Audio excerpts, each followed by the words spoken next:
Se encuentra con nosotros, es nuestro invitado esta noche y bueno, lo primero era pedirle un comentario sobre la situación de Alejandro Toledo. Finalmente la espera parece llegar a su fin luego de varios años y de, varias idas y vueltas en el plano legal y en el propio proceso de extradición.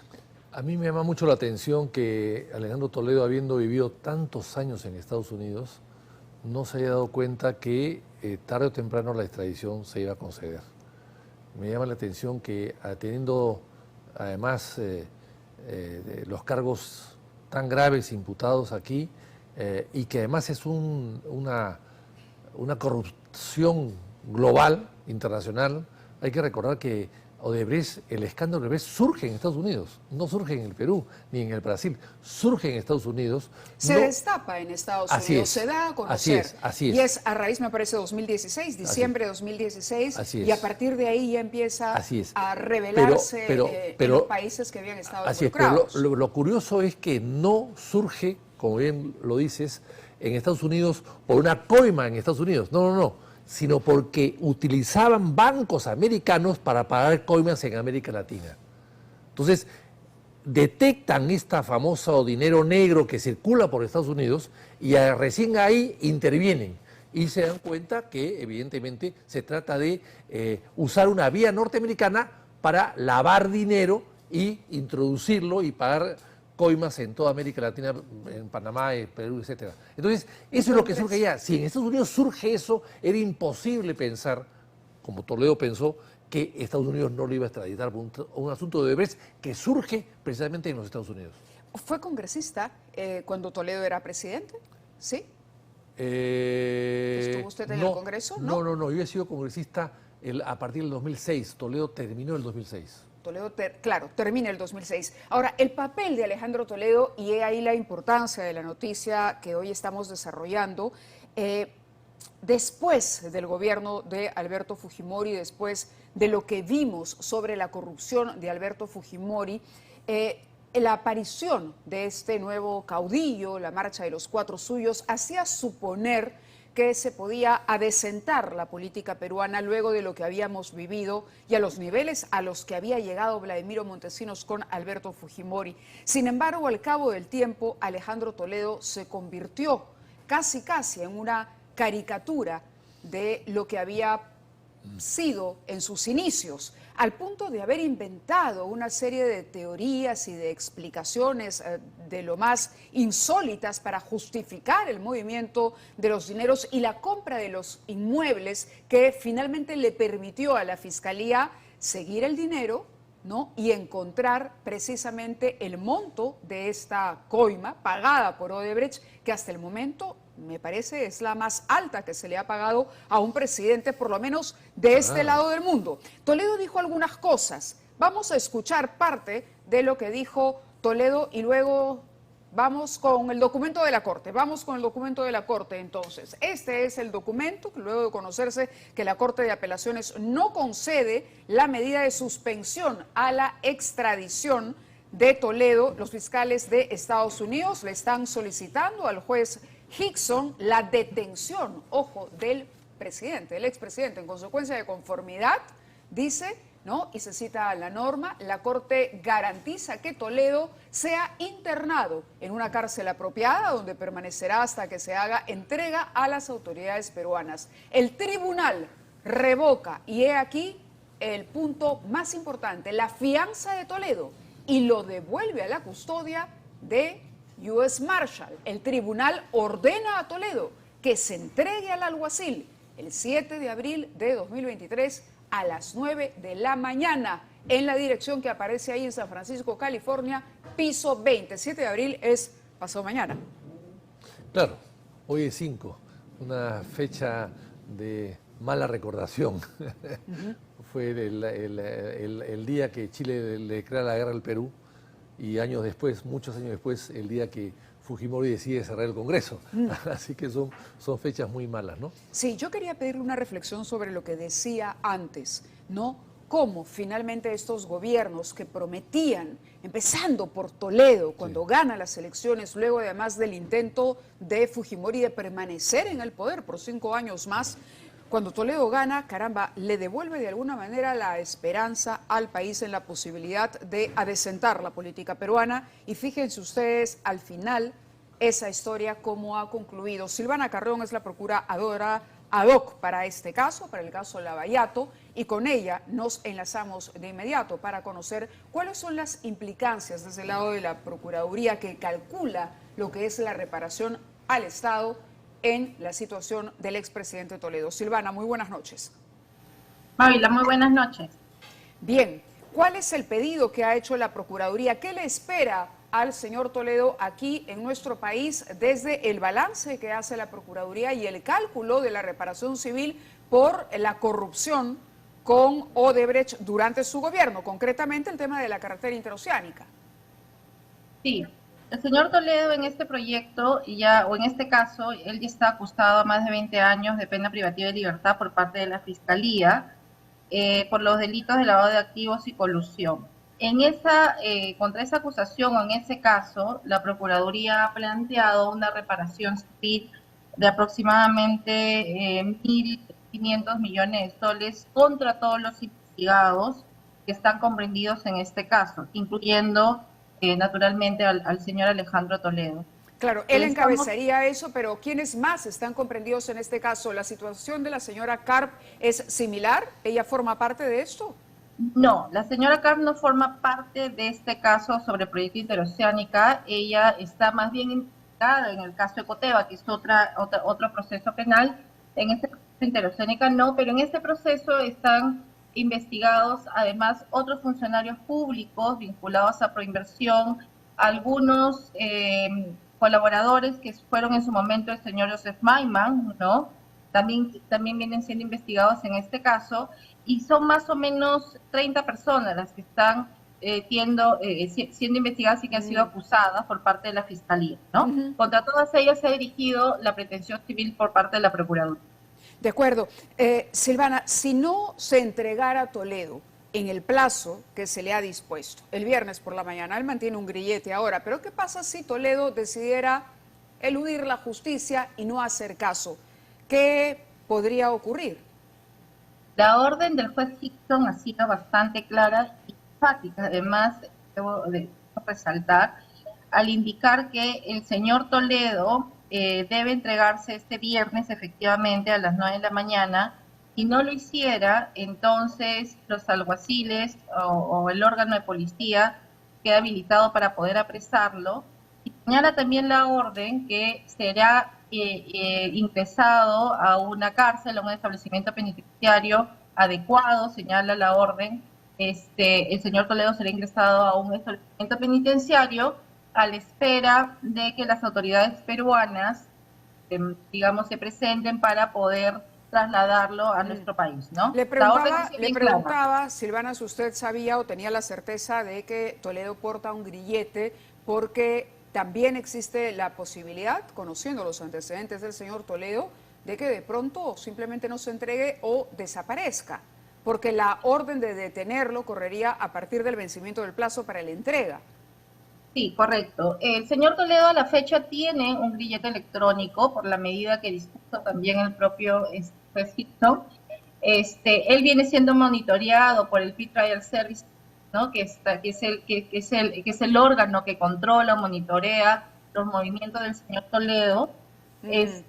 Entonces es, digamos, un poco más difícil, ¿no?, que el señor Toledo pueda sustraerse de las autoridades americanas en este momento. Puede no querer presentarse eventualmente el día viernes, pero la orden ha sido clara que ante la no presentación del señor Toledo, entonces lo que correspondería es que las autoridades americanas lo apresen y lo ingresen a una cárcel, conforme ha dicho el juez Hickson.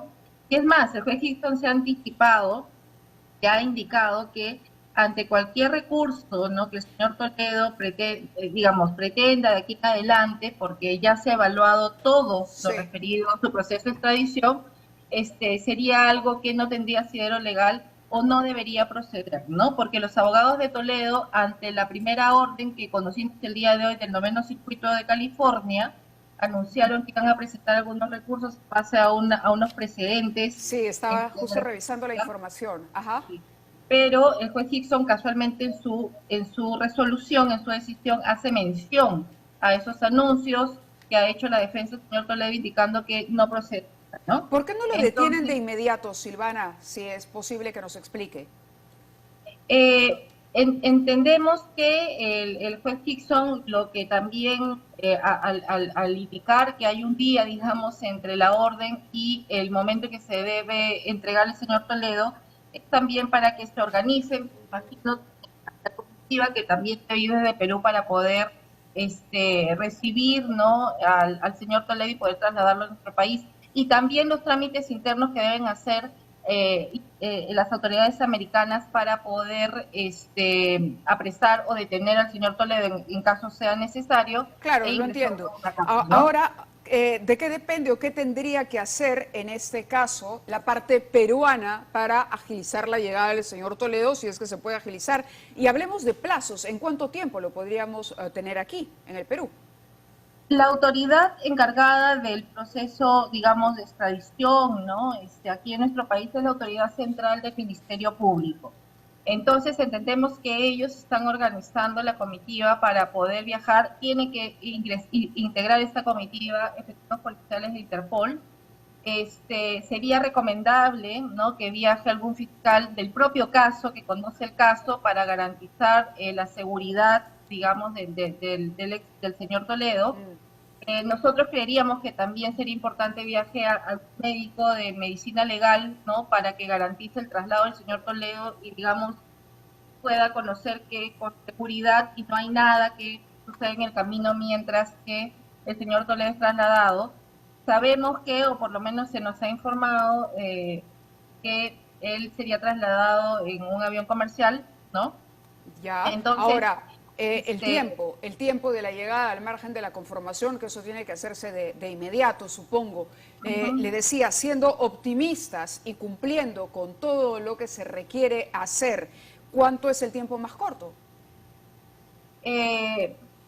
La comitiva, como dice Mávila, ya debe estarse organizando para el viaje, ¿no? Por eso. Imagino que el día de mañana o a más tardar, Sí. el propio viernes estarían trasladándose a Estados Unidos. Tendrían que organizar los trámites internos con las autoridades Sí, le americanas. entiendo, Silvana, solo le quería pedir una precisión sobre los plazos en concreto. ¿En qué rango de tiempo puede llegar Toledo? ¿En el escenario más optimista y en el más pesimista? Entenderíamos que hacia el fin de semana o la próxima semana debería estar el señor Toledo ya en nuestro país, ¿no? Muy bien. Entonces queda poco tiempo realmente y pocas posibilidades. Muchas gracias. Ha sido la procuradora ad hoc para el caso Lava-Jato, Silvana Carrión. Eso quiere decir que el tiempo es muy breve, dependiendo de lo que haga Perú. Sí, claro que sí, claro que sí.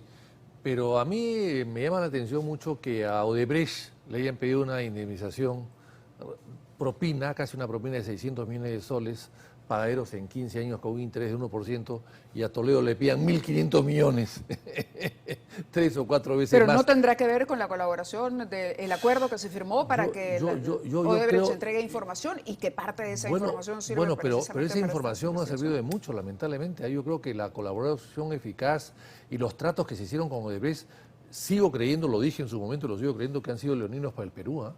El Perú, 600 millones de soles, y además se le permitió que salgan 580 millones de dólares de Chaggia, se le está pagando 50 millones de dólares anuales por cuidar tubos de Odebrecht. O sea, yo creo, y además con un juicio que Odebrecht se le ha metido al Perú, y en Agas, y Odebrecht, en Rutas de Lima, y en el Gasoducto del Sur, todo eso se pudo haber negociado mucho mejor. Y creo que podemos sufrir no solamente estos inconvenientes, sino perder los juicios y los arbitrajes que Odebrecht está haciendo contra el Perú. Claro, en el caso de Toledo se calcula una reparación y una indemnización al Estado que además crece porque el señor ha ocupado el alto más cargo. Entonces su compromiso y su obligación para con este país es mucho mayor que la que puede haber tenido una empresa a todas luces corrupta. Pero finalmente Toledo llega a Perú. De acuerdo, yo estoy de acuerdo con eso. Sí. Pero creo que es desproporcionado que a Odebrecht, que es una compañía que ha robado por 12.000 millones de dólares, se le coloque ¿Le una parece indemnización de 180 millones de dólares para ellos a 10 años y al señor Toledo, que ha recibido 30 millones, pésimo, muy mal, un delincuente, se le esté pidiendo proporcionalmente mucho más que a una empresa que todavía sigue funcionando en el Perú y haciendo negocios con el Perú? Elian Karp ha sido absolutamente, una defensora del señor Toledo hasta hace poco, ¿no? Cuando se ha dicho que ella tiene ciertas ventajas para poder, sí, eludir contra ella. También hay una investigación, también tiene que rendir cuentas a la justicia. Elian Karp fue protagonista, sin duda, del gobierno de Alejandro Toledo desde la campaña. Recordemos, ahora sí, algunas de las declaraciones de la señora Karp en su momento, de aquellas más polémicas. Retrocedamos en el tiempo y acordémonos lo que decía Elian Karp de el expresidente, a quien calificaba como su cholo, sano y sagrado. Escúchenme bien, limeñitos, que tanto tienen miedo al pueblo peruano. Mi cholo es sano y sagrado. ¡Escúchenlo bien! Bueno, esa frase es parte de la historia de la política peruana. Ni fue sagrado, ni fue santo. Claro, ni sano, ni sagrado. Sano y sagrado dice, ¿no? O dijo Elian Karp en su momento, bueno, sí, mi cholo es sano y sagrado. Pero le preguntaba yo por el rol histórico y lo que supone, porque desde Toledo en adelante, ¿no? Ningún presidente se salvó.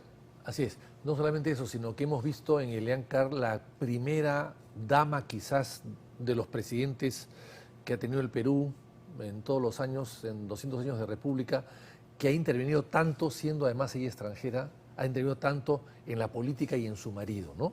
Y no solamente eso, sino que le están embargando a la madre de Elian en una cuenta en Bruselas, en Bélgica, 3 millones de euros, que evidentemente no es de ella, es de Toledo. O sea, Toledo ha usado a su mujer y a su suegra no solamente como excusa, sino como operadoras de su lavado de dinero. Bueno, con la complicidad, imaginamos, de ellas. Por supuesto que sí, por supuesto que sí. No se trata de personas que no conozcan lo que hacía el presidente en ese momento. Van a estar metidas en el asunto, entonces. Definitivamente están metidas en el asunto. De pronto la suegra se salva, no sé qué edad tiene ya la señora, pero en el caso de Karp... La suegra ya ha pedido que le levanten ese embargo. Está embargada su cuenta por 3 millones de euros. Ella ya ha pedido, pero parecería que no se lo van a dar porque se supone que es parte del lavado de activos. El caso de Toledo es un caso, yo diría que inédito en el Perú, no en cuanto a corrupción, porque en el Perú lamentablemente la corrupción ha sido ajena a nuestra historia, pero sí en cuanto a cómo lo hizo y el monto de la coima, ¿no? 30 millones de dólares es un monto que no ha recibido ni siquiera el presidente de Panamá, ni ningún otro presidente que han sido coimeados en Centroamérica por Odebrecht. Entonces es una cantidad muy grande y yo creo que esa cantidad muy grande es la que negoció Maiman, que ya falleció de cáncer, pero Maiman fue el artífice, el que le armó la estructura del robo y de la corrupción a Toledo, porque Toledo evidentemente no tenía cómo pensar en 30 millones de dólares. Quien lo hizo fue Maiman. Ahora, pero creo que subestimamos a los corruptos, ¿ah? Con Castillo también se decía, no, imposible que haya urdido él una cosa de esa naturaleza. No es tan sofisticado Castillo y sin embargo terminó un día, se levantó y dio un golpe de Estado. Bueno, que no le funcionó fue otra cosa, pero vamos. Pero claro, pero nadie sabe quién está detrás de Castillo todavía, ¿no es cierto? Porque correcto. Nadie puede pensar que él, con lo básico que era, puede haber hecho un discurso de esa naturaleza. Pues no sabe lo que es decretos de urgencia, no sabía lo que es Pero no lo coloquemos en una situación de inimputable a Castillo tampoco. Bueno, no, pero él sabía lo que quería, pero le han armado el paquete otras personas, evidentemente, ¿no? Él sabía y estaba decidido a cerrar el Parlamento y salvarse él porque pues, sabía que iba a acabar preso. Pero quien le arma el muñeco, el paquete para hacer lo que trató de hacer, evidentemente es gente que hasta ahora nadie conoce, o es Aníbal Torres. ¿No conoce? Bueno, Aníbal Torres o Betsy Chávez o alguien más, por supuesto, que está atrás de él, ¿Duda todavía de la participación de Torres y Chávez? No dudo, pero no creo que sean los únicos. Deben haber más. Estoy seguro que hay 2 o 3 o 4 más que no dan la cara que son cobardes por antonomasia y que no están dando la cara. Sí, a propósito de Pedro Castillo y de este equipo que él iba armando y que además parece que era variable, ¿no? Porque la gente de confianza del inicio del gobierno de Castillo cambia, va cambiando cada cierto tiempo, pierde la confianza o de pronto se acerca a otro que lo convence, en fin, esa historia todavía está por conocerse al detalle, pero el día de hoy me parece, hemos conocido también que ya se dispuso el impedimento de salida para Hernández, el español, este sujeto encargado de montar una suerte de DINI paralela, pero también Castillo, por su lado, continúa con una estrategia. A eso me refería con no considerarlo inimputable, porque caramba que la supo hacer, se consiguió de aliados a Petro, a AMLO, ¿no? Que hoy, digamos, a nivel internacional lo han colocado, lo están vendiendo como una víctima de las circunstancias. Una estrategia que él refuerza cada vez que tiene una cámara delante cuando, por ejemplo, asiste a una audiencia. Y creo que eso sí, tenemos, me parece, tenemos un informe. Vamos con el informe de Fernando Marcelo, precisamente sobre esa campaña y las oportunidades y los operadores con los que cuenta todavía Pedro Castillo en esta campaña de victimización.